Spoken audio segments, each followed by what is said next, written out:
Greetings, everybody. Ooh, that works.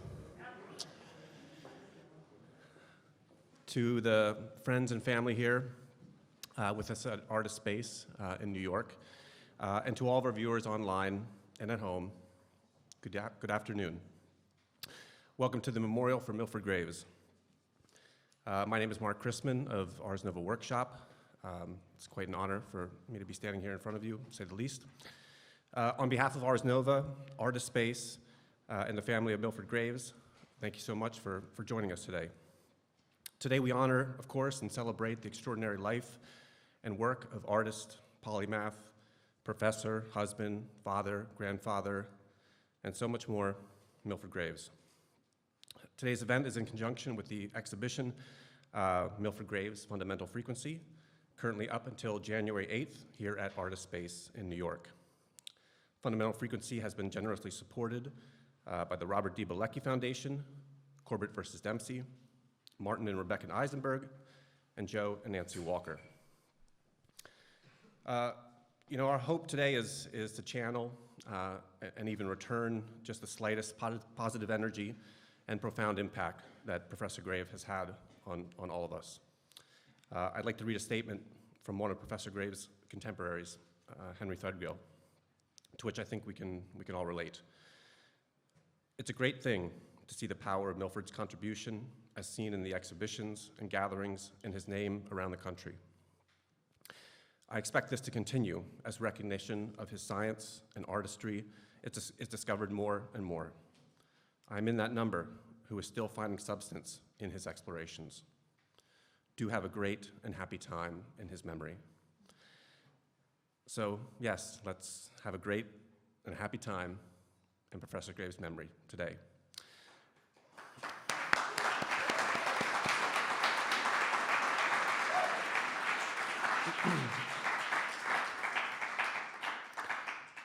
I can think of no better way to begin today than to welcome Milford's longest musical collaborator, to say the very least, Mr. Hugh Glover.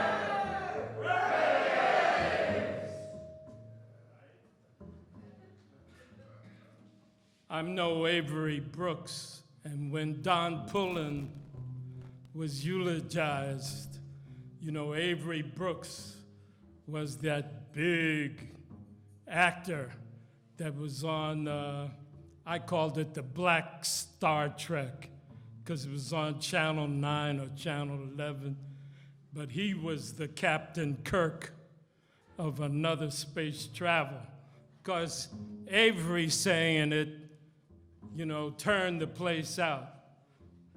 The other place that Milford and I connected was at Coltrane's funeral.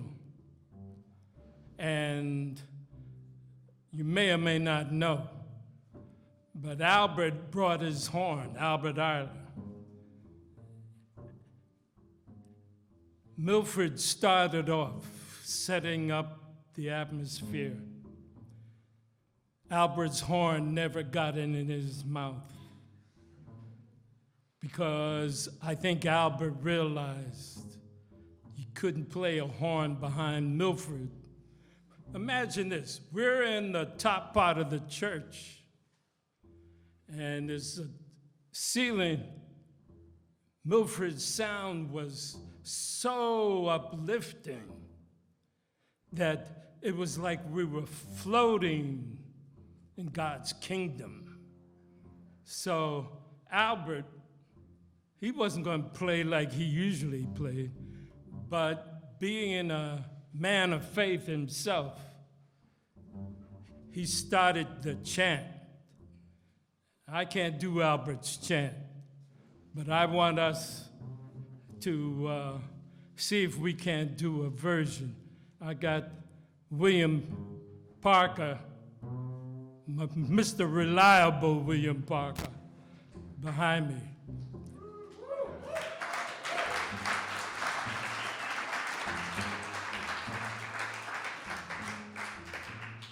Now, this little motif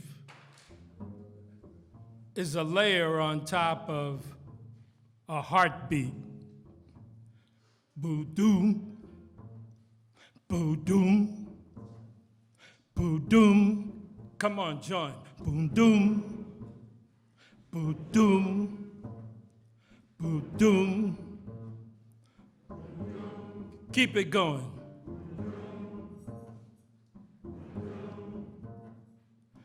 Dee dee dee dee dee dum dee dee dee dee dee you dee boo dee you deep dee dee dee dee dee dee dee dee dee dee dee you do.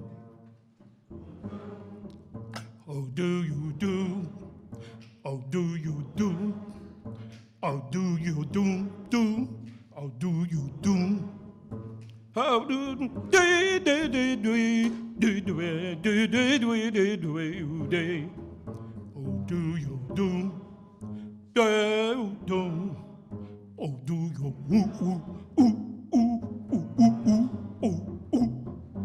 Duku duku ooh ooh ah da do do do te ooh ah ooh hash hook ma chuka pika chuka tapa kum kata er pura kudwa pela ura chuka pum baka chuka tapa kaya wow pariu ju te kaputi bala sa holo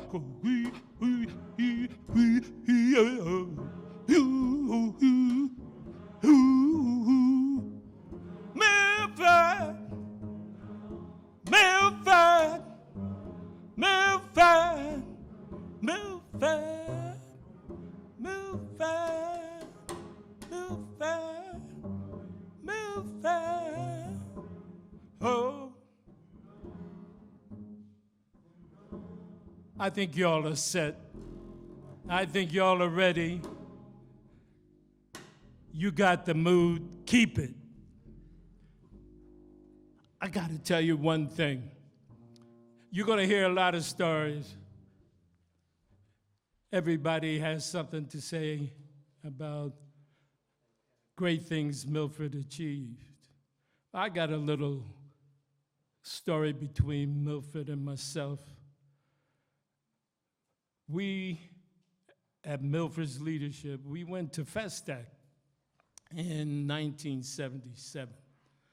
It was the Festival of African Culture in Nigeria, which was a big thing. I mean, it was a big thing at the time. It's even a big thing today because nobody has been able to pull it off the way it was. Well, it was first difficult. You can imagine the political climate that we're in, what it was like back then, because the government of U.S. could not back the whole notion of a black group of artists, literary figures, paying them to go and participate in a world black festival.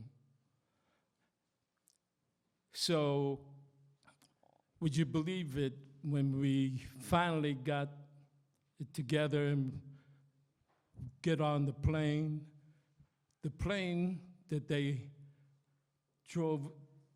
flew us to Nigeria in was a cargo plane.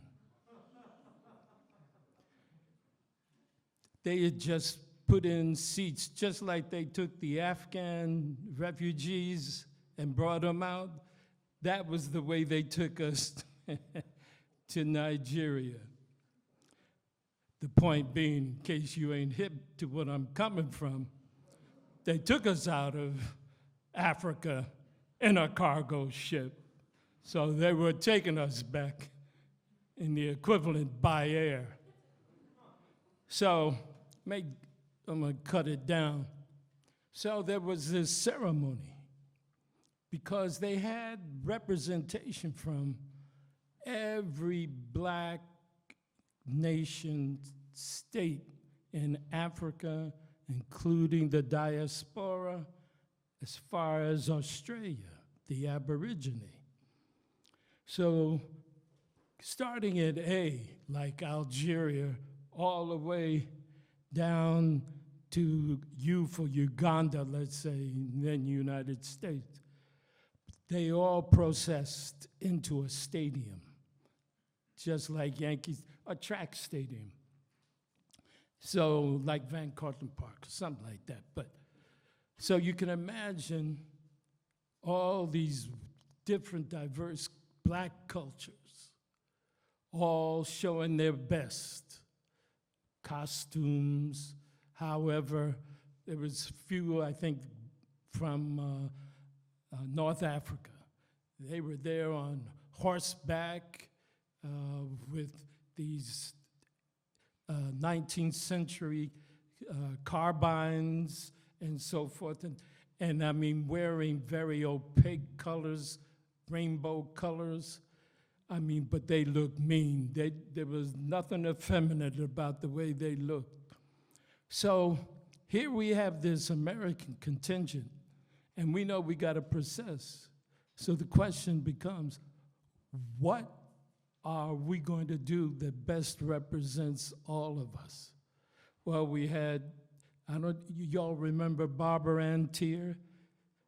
She's up there, has the Harlem Theater up on 125th Street.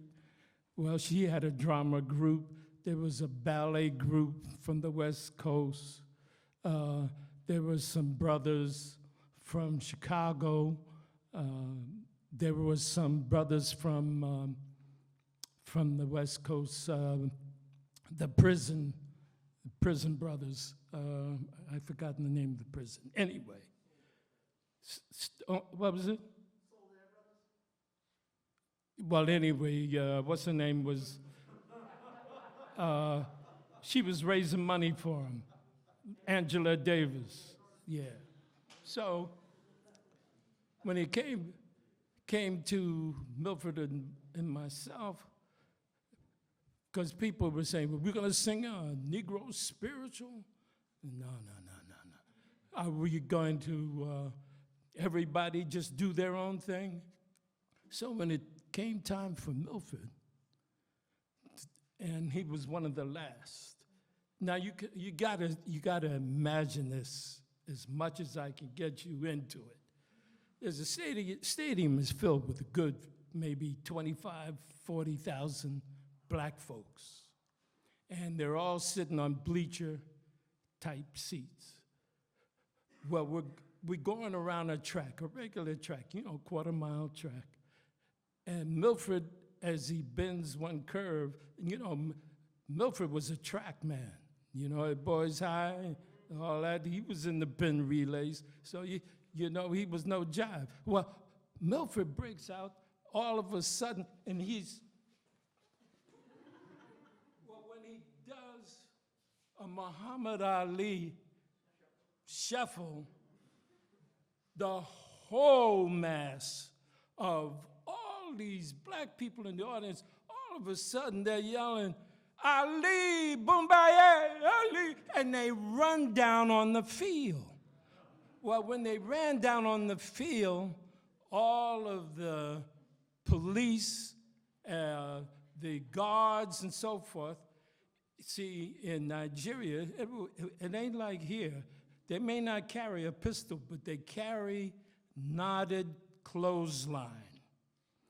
If they hit you with a knotted clothesline, you're gonna feel it. So they're hitting all the, and I felt bad. I said, man, why are you hitting those people? They're on our page, you know? But they started hitting them because they were totally had torn the ceremony apart. My wife, who's here, I never leave home without her. She's trying to pull me to run away. I said, no.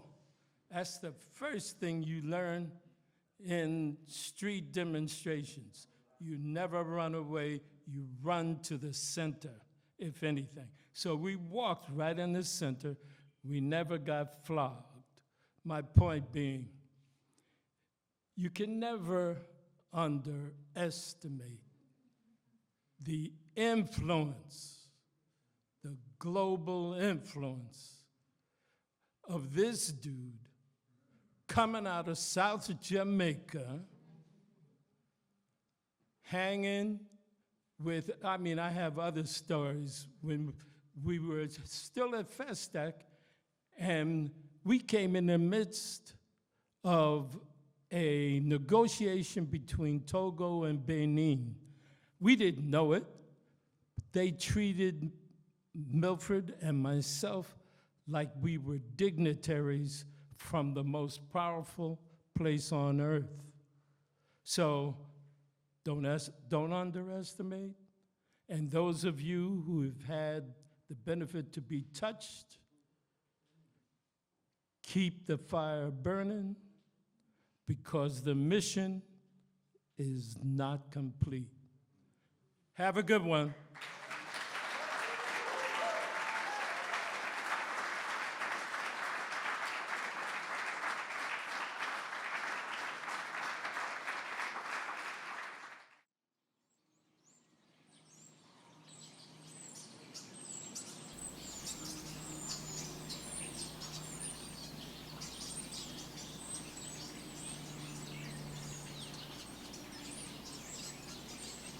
That's all you gotta do is check out botany.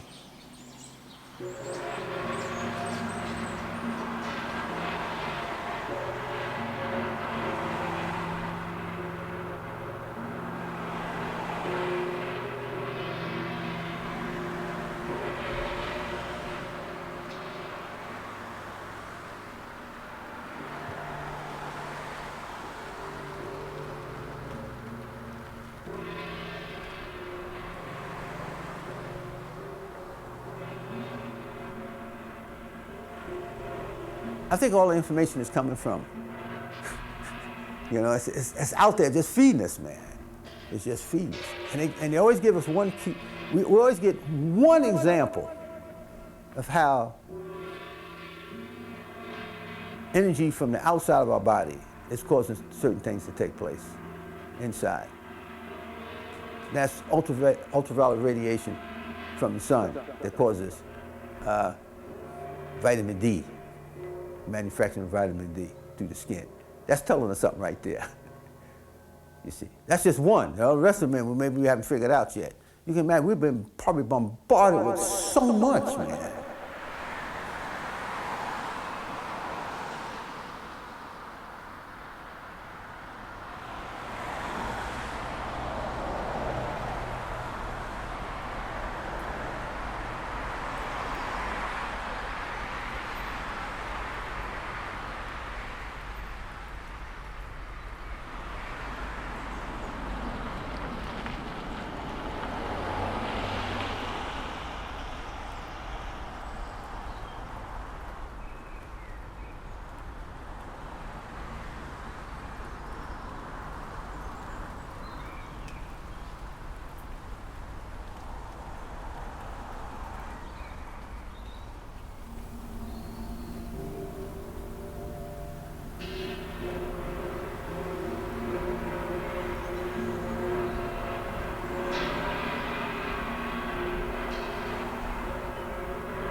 Okay, we're talking about botany, the deity for plants, Osayin. See, but if you ask them what it means, saying da da da da mo da, most people don't know what the meaning of that is. Oh, please give me some herbs that will fix me up. I want some herbs that will do it for me. Yes, I need some herbs. So, saying da da. Oh, please give me some herbs. I want some herbs. Please give me some herbs.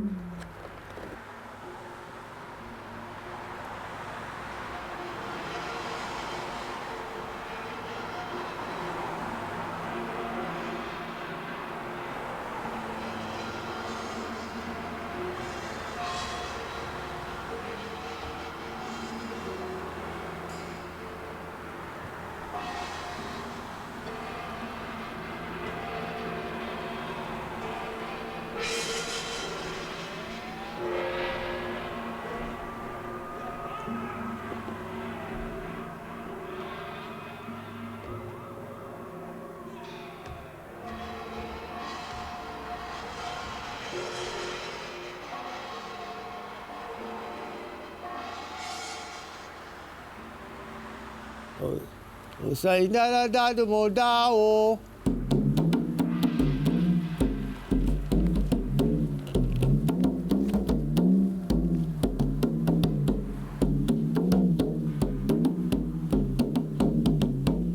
Okay, so Osai. Say da da da da mo da o.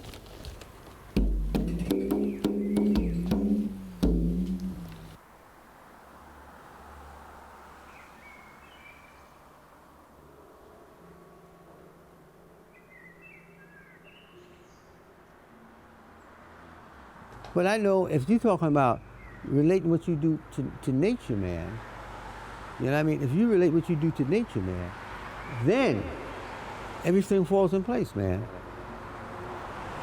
So like I say, I want all kind of plants design, everything I can, just to look at the shapes, man. And I just take them in.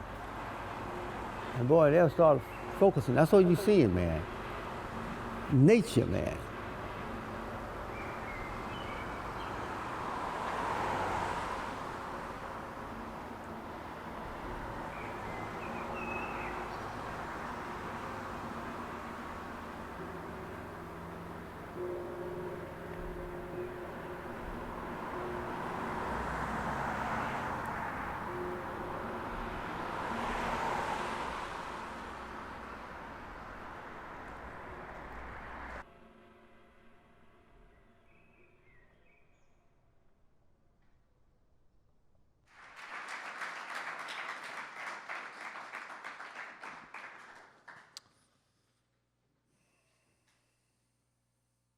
It's so good to be here with everybody. It feels so good to be here. Look at the room downstairs. Look at the garden outside. Don't try to analyze it. Just take it in. This was Prof's suggestion to me almost 2 decades ago as we sat quietly in his garden in Queens. They were my instructions as his new student. They were instructions for me as a guest at his beautiful home, inherited from his grandmother, in the global garden that he tended to with his wife Lois. The garden where he sang Osayin, and where his metal sculpture of Ogun, made from his grandfather's tools, stood over the dozens of herbs and flowers on the Brinkenhoff side of the property. They were instructions for me as I entered the closed-door temple where Yara was practiced and developed with a community of dedicated students.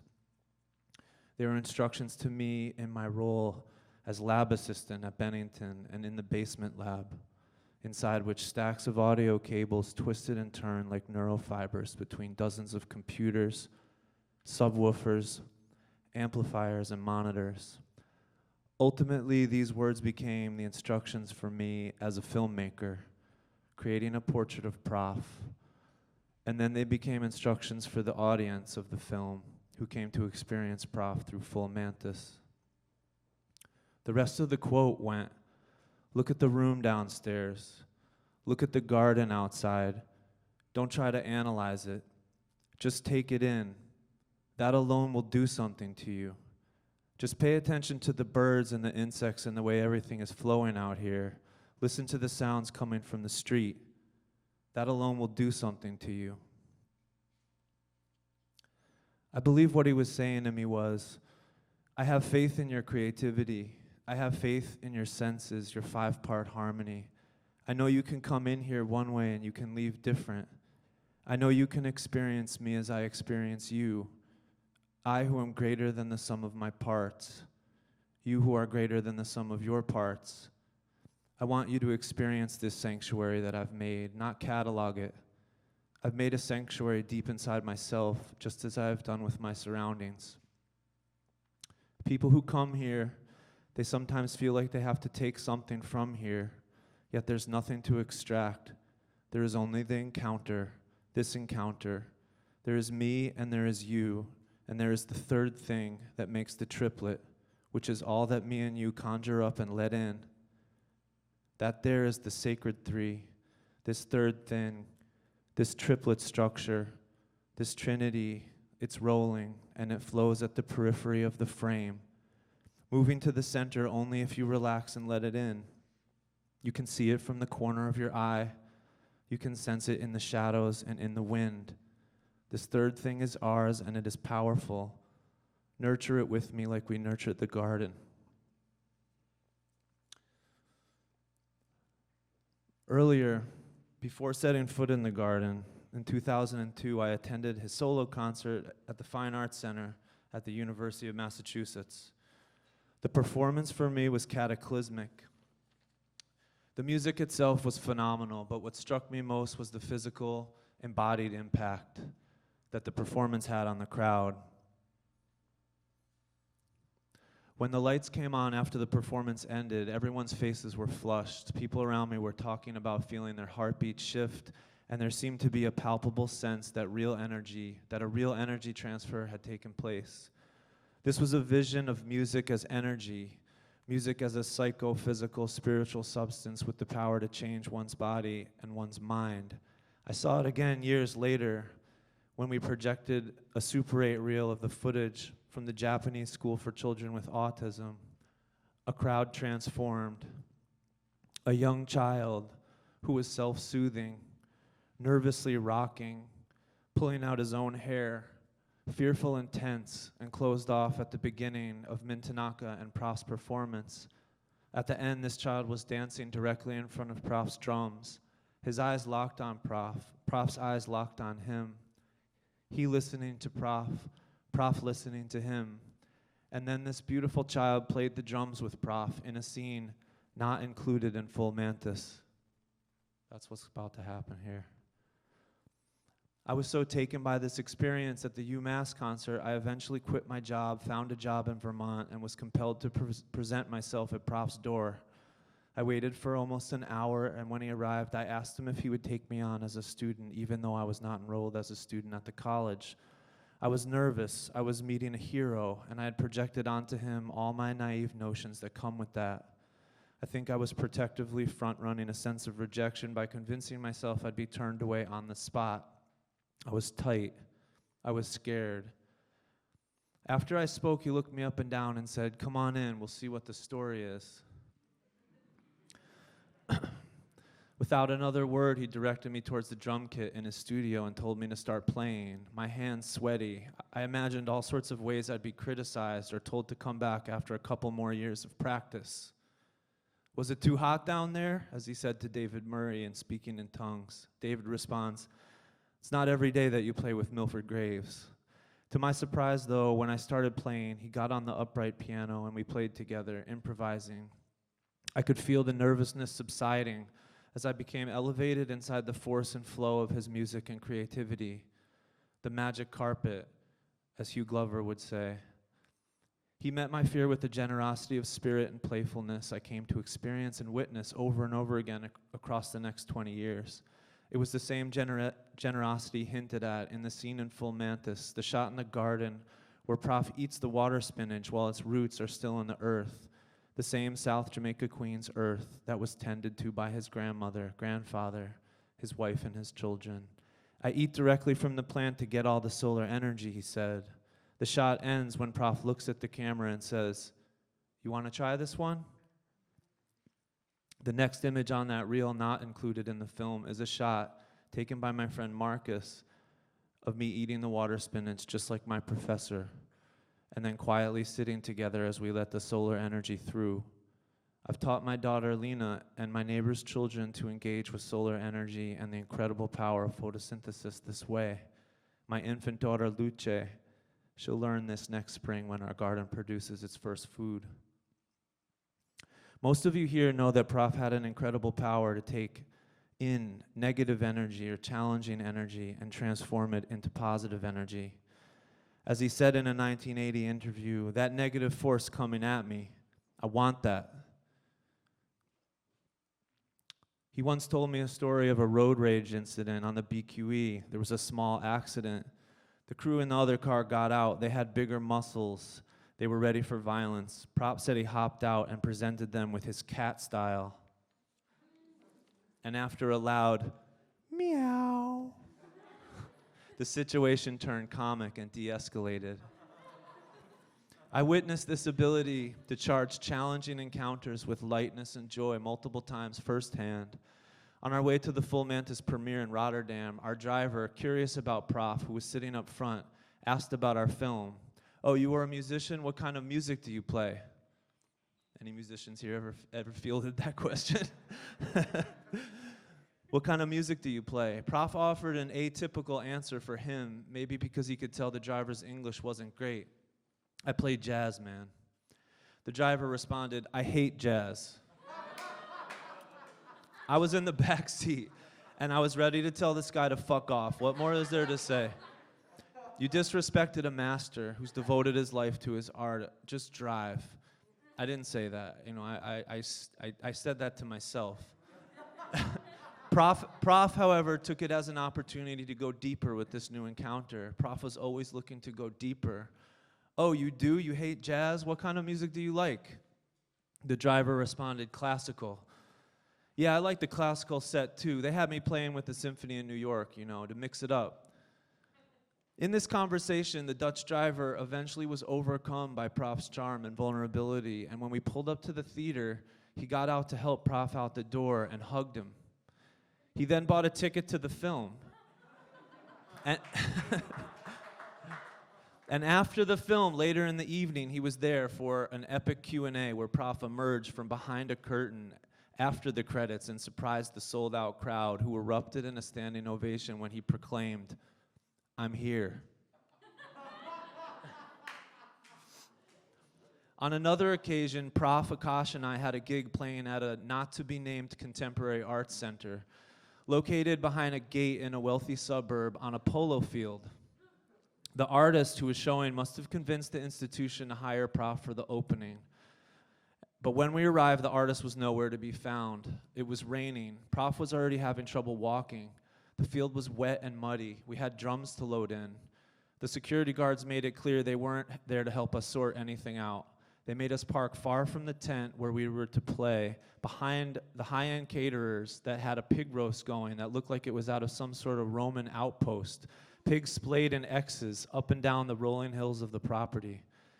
We had to transfer drums and equipment. No one seemed to be expecting us. No one was really there to greet us. No bathrooms in sight, and Prof had to go. Sound guys not around. A very weird scene. Wait, we were playing while people eat dinner? For me, the vibe was, this is a shitty gig. And I again became angry. They were disrespecting my professor. Fuck them. The crowd doesn't seem interested in what we came to do. I was shutting down. I was getting tight. We should just leave. Prof responded differently. While I set up the equipment as the donor crowd was eating, Prof sat quietly in the corner of the tent observing the room. After I set up, Prof told me to take the bells and shakers and find the children in the room once he started to play. I did this, and by the time we got going, we were surrounded by kids and their parents. The energy shifted. I cued the hard sounds with my MPC, and I played the tune Woodblocks, again lifted into the cosmos on the incredible current of the river of Prof's drumming and singing. The kids' energy became part of the music, and a joyful playfulness infused the sound. The show ended with Prof flanked on either side by children, not unlike the Japanese footage from 40 years prior. cueing an incredible ending with a clave pattern in unison. The kids picked up on this naturally. And in the last moment, Prof looked up in the sky with his Chang'o energy, and you could almost see the lightning connect with his hand. After the music stopped, we were surrounded by dozens of brand new Milford Graves fans of multiple generations. Everyone was touched. One more short one. I recently received a gift from my longtime friend and fellow drummer, Chris Corsano. It's a painting of Prof on glass.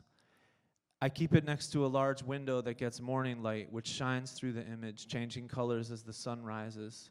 Corsano's painting captures Prof in that it platforms Prof's incredible combination of strength, power, openness, lightness, and vulnerability that allows these challenging energies to enter and combines them with his own to put back out something positive, bright, life-affirming, fierce, and generous. Chris wrote me a note with the gift, which came by mail. Dear Jake, there's a great video online of you sitting next to Professor Graves being interviewed. Prof talks about the days as a child when he'd wear a Sherlock Holmes cap and trench coat all around his neighborhood. Amazing. The way he told it and the expression on your face made me happy that these two people found each other and did so much good together. This day, this interview that Chris references, the one that inspired the painting and the note, it's one that's still alive for me. We were doing a press day at Metrograph for the NYC premiere of the film, 8 interviews back to back, a brutal publicity schedule. Prof wasn't feeling well that day. I could tell he was in pain. However, he was staying present to each interviewer, giving his full attention, presence, and energy to each question. This particular interview was for a film podcast, and Prof was sharing this amazing story about how he dressed like Sherlock Holmes as a kid, inspired by Sherlock Holmes' dedication to investigation and truth. The story was bringing alive the singular nature of a particular time and a particular place in Prof's memory. It had everything: humor, detail, and realness. However, the host kept interjecting, cutting Prof off with sarcastic comments meant to be witty, but to me it felt tone-deaf, disrespectful, and sometimes downright mean-spirited. Prof just kept going, though, offering his vulnerability and his experience and ignoring the awkward interruptions. The interview was saying things like, you know Sherlock Holmes was addicted to opium, right? I hope you weren't into that. Again, I became angry. Just listen, man. I was feeling like I wanted to shut it down. And Prof responded to that particular comment about opium. Well, I don't know about that, man. I was just trying to solve issues.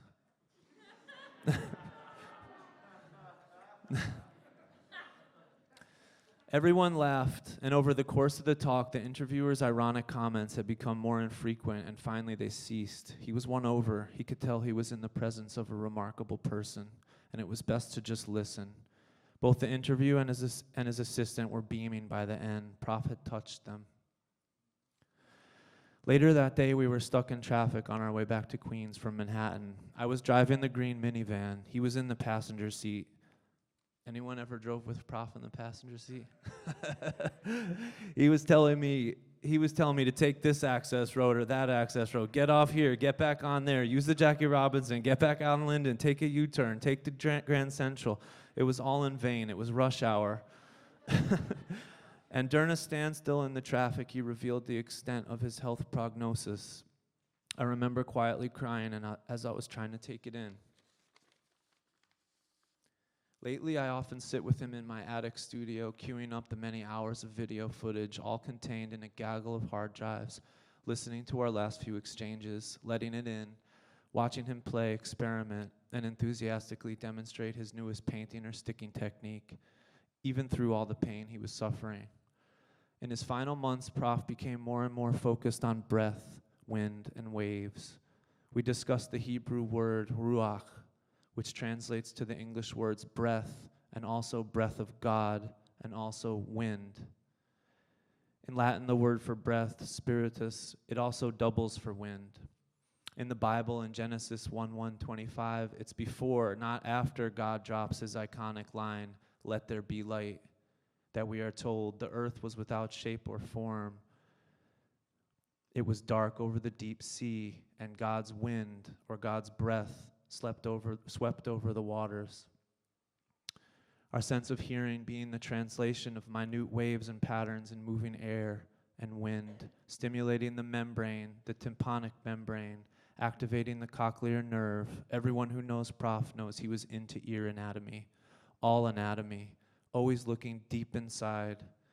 In one of our last conversations, Prof was making the connections between solar wind as a constant for all planetary bodies, as the force responsible for waves in the Earth's oceans, and the fact that moving air is what all sound is made of. The word inspiration, it literally means the taking in of breath, and thus the taking in of spirit, of waves. You don't play the drums with these, you play it with this, and whatever else comes in goes out.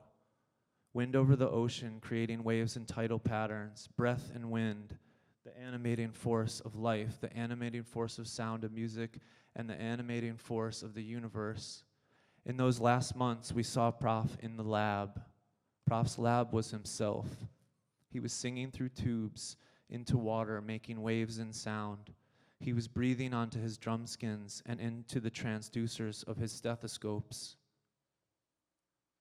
creating waves of vibration, frozen in paint as a visual record of each day of survival, waves dancing across the cowskin membranes, his life force continuing to vibrate in sonic wavelets, and his unquantizable, irreducible triplet patterns, resonating and expanding into the future, eternally alive, touching each person who can take it in with the transformative power of love. Mrs. Graves, Renita, Kim, Tatiana, thank you so much for generously welcoming me into your home all these years and welcoming me into your life. I've grown immensely over this time with your family, and I've truly learned from each one of you individually as I continue to. I know that Prof's beautiful spirit, the spirit which has been so transformative for me, was intertwined with your family life. His heart was so full of love for his family. Prof, thank you for everything. I love you so much.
Milford Graves, who first came to Japan in 1977, asked such a question at a workshop for musicians. I would like to ask each of you, please ask yourself the following. Why do I play music and play drums? One of the musicians replied, because I was alive. Yes, being alive is a good answer, but I would like to answer to live better. This, to live better, is very important.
I met him in Milford, 1976, a year before he came to Japan.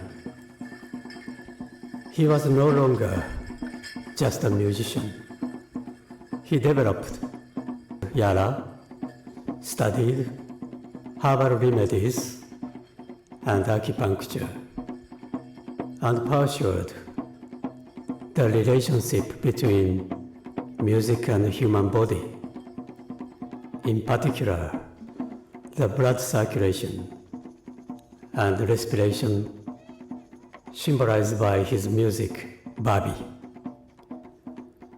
Those things went on to scientific research using computer in his later years, and he was repeatedly explaining me about the result. And Milford speak, learning from my body, knowing all the dynamism of my body is the basis and everything of my music and drums. Because it is neither an idea nor an image.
let's listen to Milford's word again. To live better. I do everything. That's because I have everything to live better.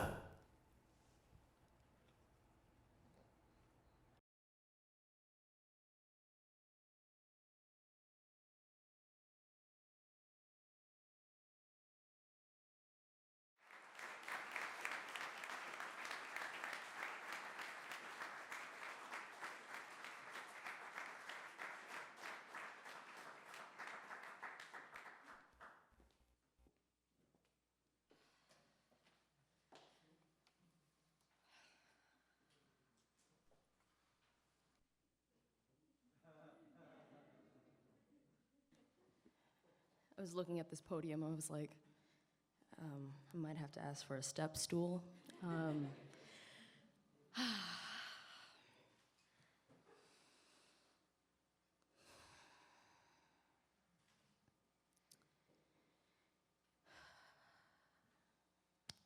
Thank you. I'd like to thank, on behalf of my grandmother, my mom, my aunt, Kim, Ryan, family, Jake. Thank you for being here. Thank you to whoever's live streaming.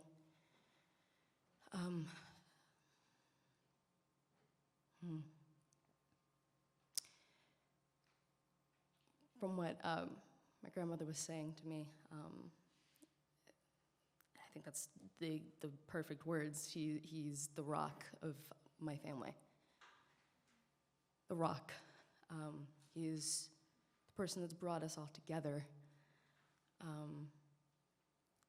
The man knew levity. Very funny man. So, we're here because of him. My family, I'm here because of him.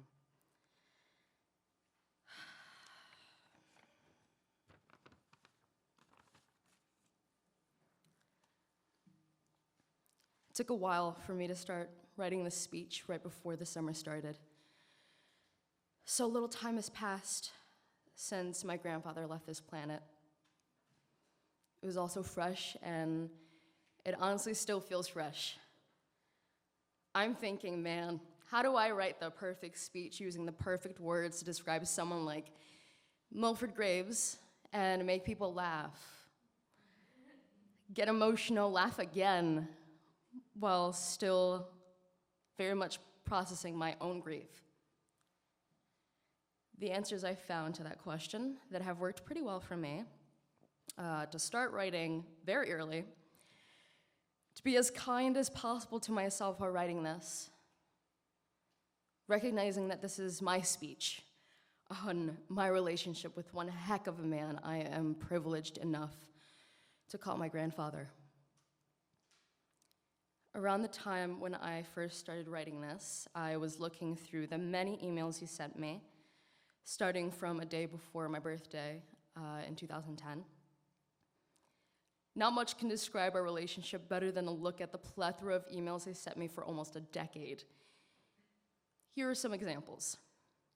At age 11, he sent me an email with links to open courses at MIT on linguistics and philosophy.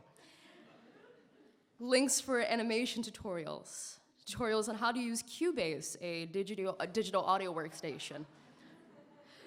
At 12, an article on euthanasia clinic in Switzerland. Links for Black Girls Code programs. I could easily go on and on with examples, but I will instead specifically highlight how often through those many email exchanges I could call him or email him for homework help, and how he'd email me links to help me better understand how to complete it. I'm sure Baby Tatu wished that he had just given her the answers, but I was, because he could, he could. But I was always so grateful he'd show me how to do it instead, because then I knew how to solve similar problems in the future. Unsurprisingly, he'd always end up doing a better job teaching me than my actual school did. I remember when I was around 11, I really wanted to create the world's first realized hoverboard like Back to the Future. He sent me so many links to help me with that research and the creation of this hoverboard.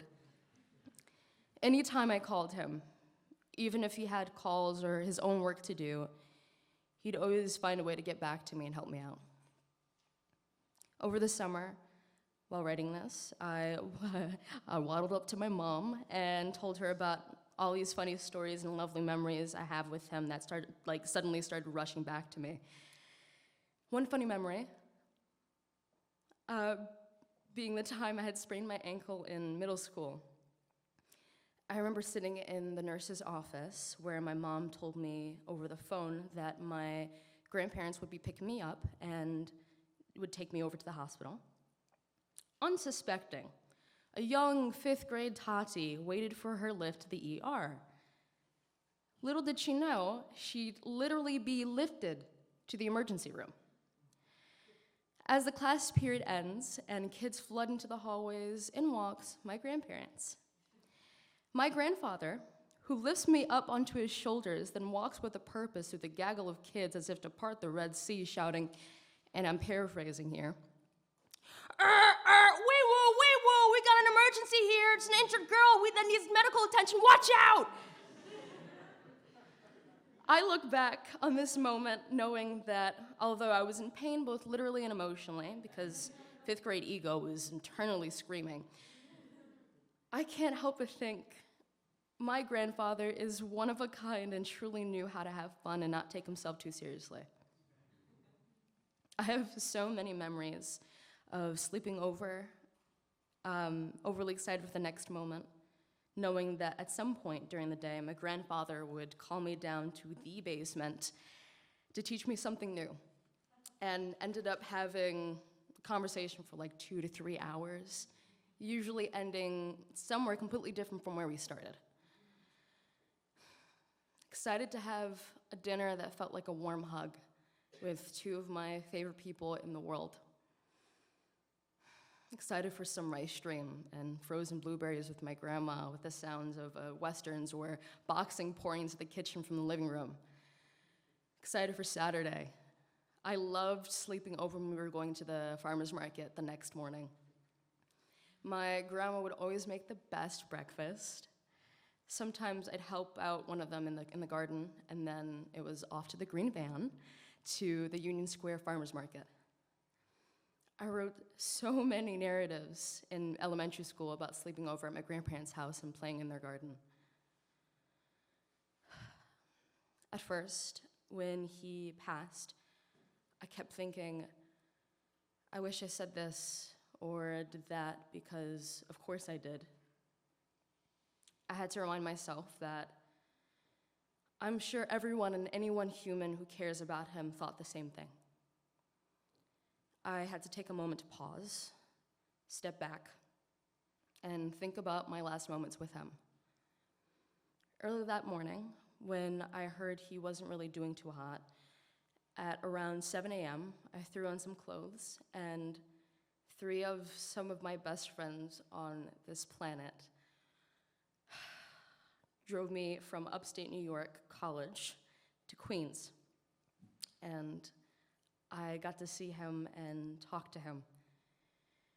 It was important to me that I told him that he did everything he could have possibly done to prepare me for the world, and that I have him to largely thank for who I've become and will become.